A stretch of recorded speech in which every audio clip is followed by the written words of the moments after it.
Hi, welcome to episode 2 of our course, How to Teach Pool to Kids. In the first episode, we looked at teaching the open and closed bridge. We saw how important it was to create a stable guide for our cue to go in a straight line. In this episode, we're looking at rail bridges. Rail bridges becomes a little more complex when we're dealing with new players, whether they be very young players or players who are inexperienced and don't know how to hold a cue on the rail. What they normally do is they will use their standard open and closed bridge on the rail itself. Now the problem, of course, is that the rail is elevated. It's higher than the bed of the table. So when they do that, our students tend to raise the back of the cue and strike down on the cue ball. Now, this causes a whole bunch of issues. Primarily, it causes a masse effect.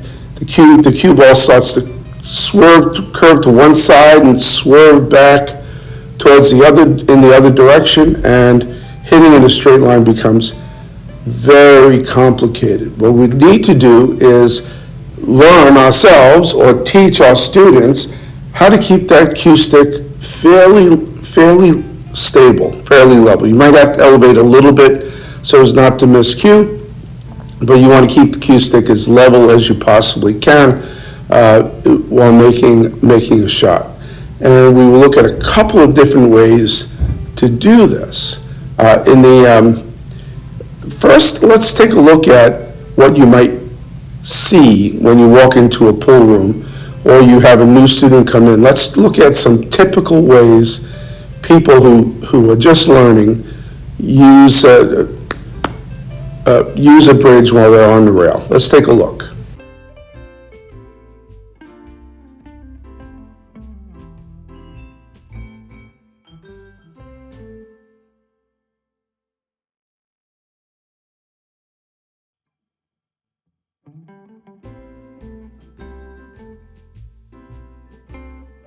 Now, let's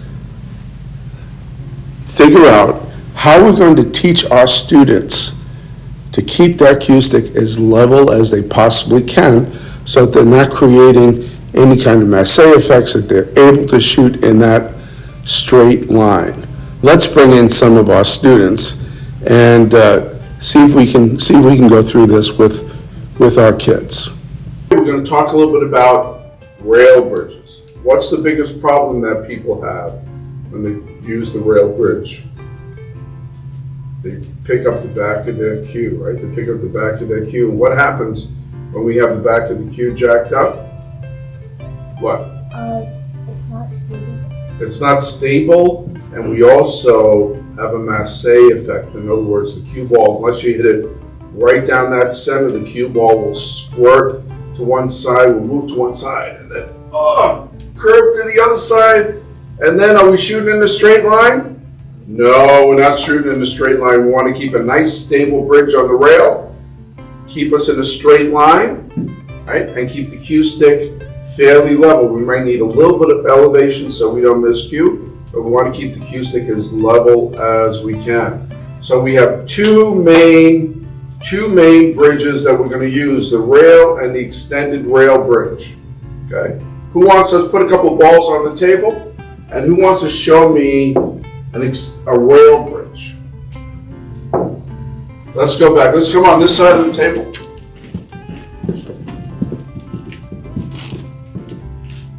Cameras? All right, so we're going to use a rail bridge. Let's take some turns.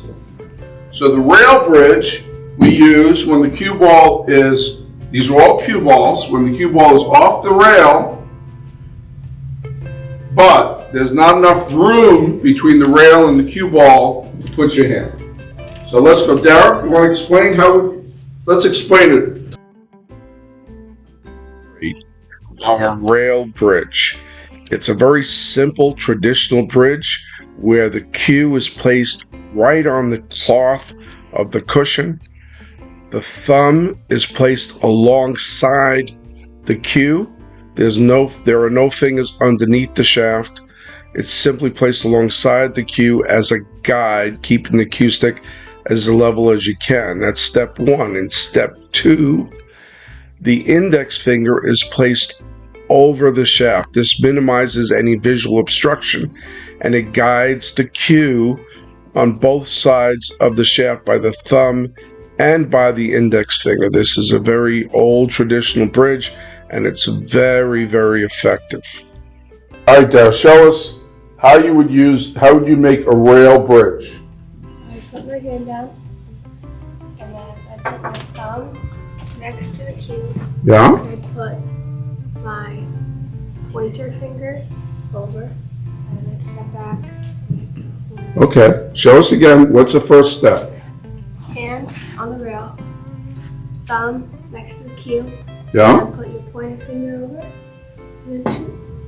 That's a nice, stable bridge. Very nice.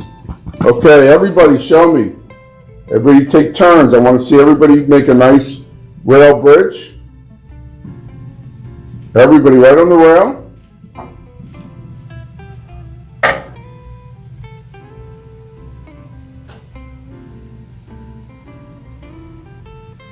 Okay, excellent. Now what do we do when we have the bridge?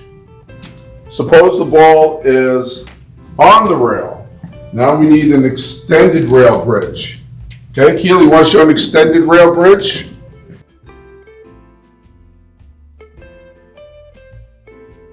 Rail bridge is something we use when the cue ball is on the rail or very close to the rail. When that happens, we need to place our bridge hand further back from the rail in order to give ourselves enough room between our bridge hand and the cue ball that we can execute a nice, smooth, level stroke. In our first extended rail bridge shown above, shown in this picture, we see that it's very simple. The hand is placed on the rail. The wrist is slightly below the top of the actual rail, allowing the cue stick to be guided by the thumb and the index finger once again. We're going to elevate only as much as we need to elevate so as not to miscue. And this is a bridge that is a lot easier for the little kids to use, and actually a lot of adults as well. It doesn't require a lot of manual dexterity, and it's very simple and can be very effective. Now, to what we now call our bunny ear bridge. This is a very stable bridge that does require a little bit more manual dexterity, requires a little more practice, but once you've learned it, it's a very comfortable, effective bridge. In this bridge, the pinky and the index finger are placed on the rail.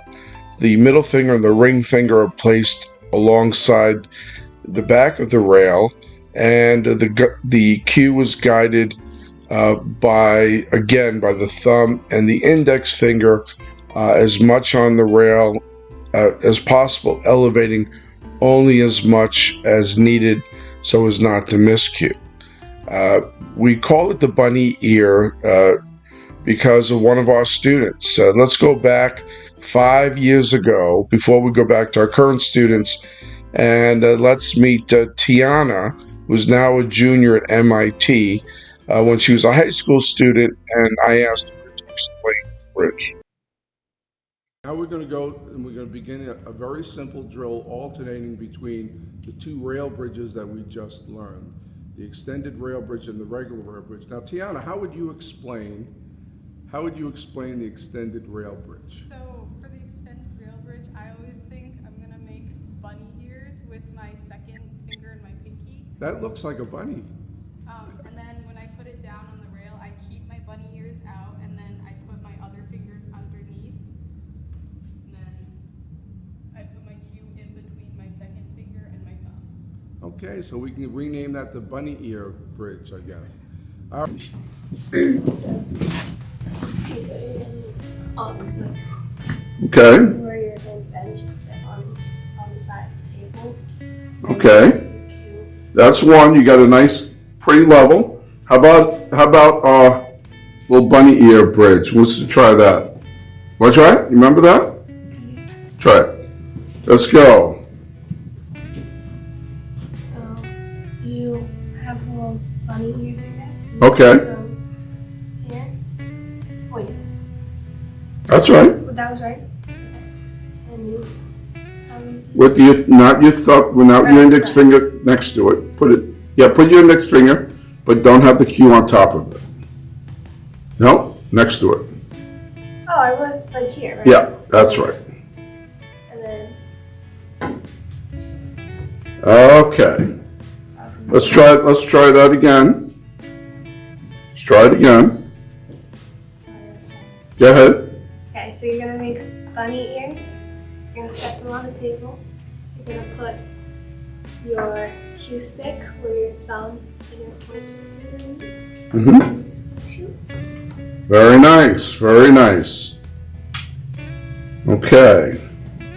Let's go to our little drill. Remember our rail drill?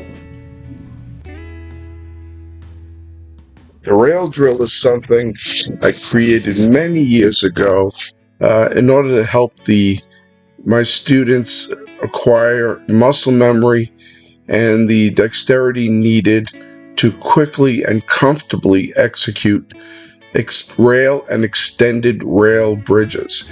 This is a very simple drill whereby we place alternating balls on the rail and off the rail, giving the students an opportunity to practice and develop that much needed muscle memory to be really comfortable when making the rail, making a rail and extended rail shots.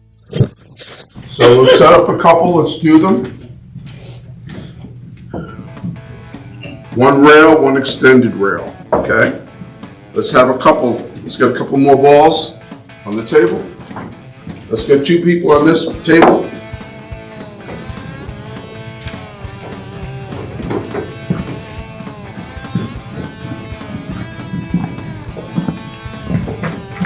And let's get on to the other tables too. Let's do a line of our extended and rail bridge drill.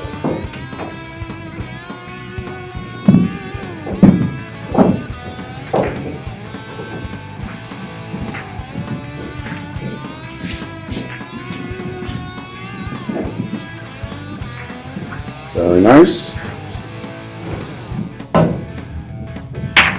Shoot right into the pocket, or this pocket is fine. So all we're doing is we're alternating between rail and extended rail bridges.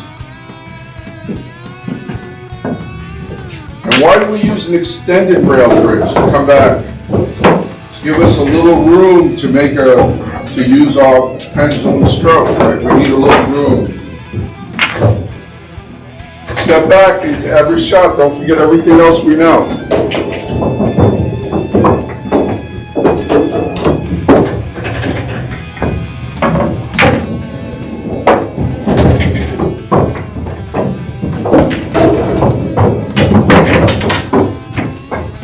Set it up again. Do it again, guys.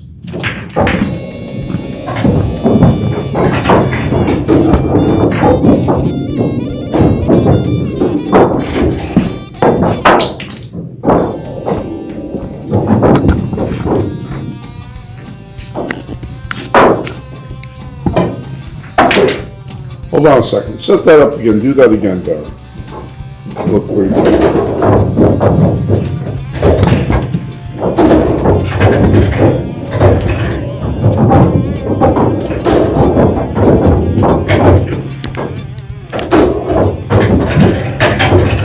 Okay, go ahead.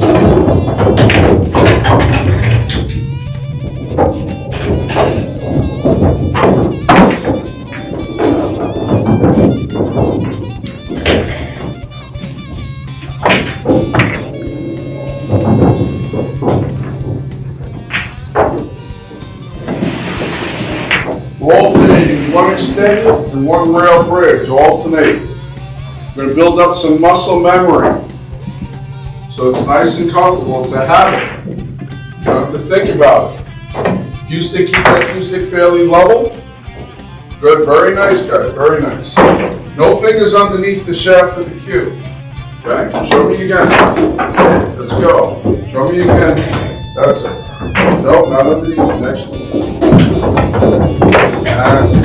See that? Okay, show me again. Do one again. Do on the line.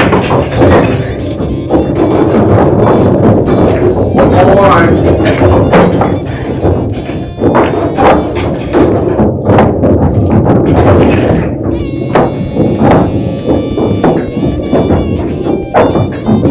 That's good. Very good, Mia.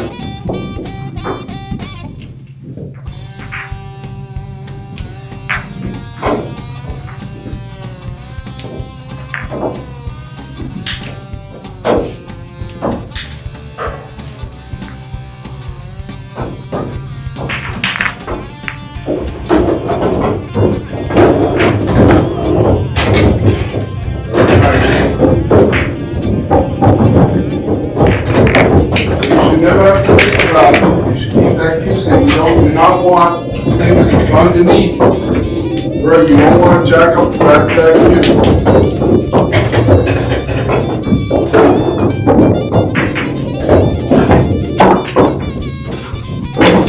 cue. Step back and step into every shot.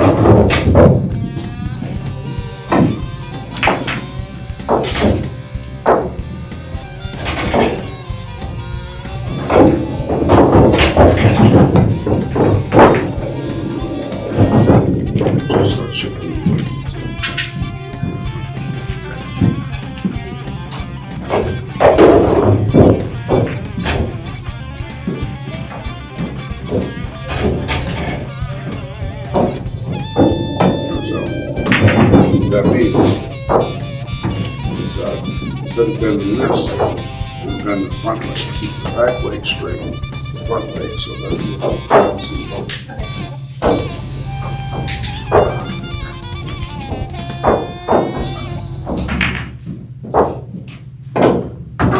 Okay, very good, very good. You should never be afraid of a rail shove. That's it, Stephen. Keep that finger next to it. Perfect. You're only using your index finger and your thumb as a guide. Basically, when you can, you can keep that cue right on the cloth of the rail.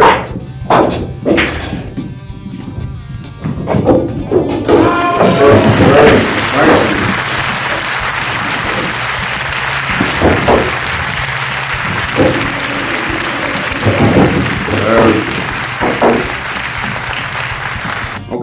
This comes to the end of our episode, how to teach rail bridges and how to make a rail bridge. I want to thank you for tuning in. I hope that this was helpful and that you subscribe to our channel. Let's help the sport grow and let's help this channel grow. Thank you.